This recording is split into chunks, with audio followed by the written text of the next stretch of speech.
بچوں پہ کوئی روک ٹوک نہ لگاؤ، یہ ان کی ڈیولپمنٹ میں ہیمپر کرتا ہے، رکاوٹ بن جاتا ہے۔ Let them do it their way, حماقت ہے۔ بچوں کی تعلیم، بچوں کی تہذیب، ربو بنیکم علموہم حذبوا فتیاتکم فالعلم خیر قوامی، انہیں مہذب بناؤ، انہیں ادب سکھاؤ۔ حضور کی تعلیم اس کے برعکس ہے، اپنی چھڑی کو کبھی اٹھا کر نہ رکھ دینا۔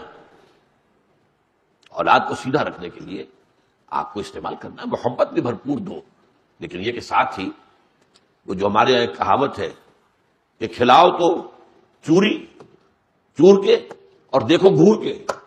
بچوں کے اوپر جب تک کہ ایک بڑوں کا ایک روب نہ ہو، بڑوں کا خوف نہ ہو، حیا نہ ہو، میرے یہ کیا کہہ دیں گے، والد کیا کہہ دیں گے، تو وہ صحیح ہیومن ڈیولپمنٹ ہمارے نزدیک نہیں ہوتی۔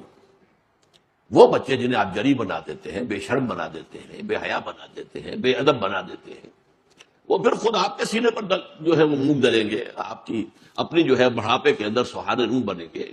ان کے اندر کہاں سے وہ آداب آ جائیں گے اور کہاں سے وہ جو تہذیب آ جائے گی کہ جو بچپن میں اگر ان نہ سکھائی گئی۔ اسی طرح نماز کا معاملہ ہے کہ فلاں عمر سے نماز کی تلقین شروع کر دو، اور اس عمر کے بعد غالباً 9 برس ہے کہ اس کے بعد اگر بچہ نماز نہیں پڑھتا تو مارو اس کو۔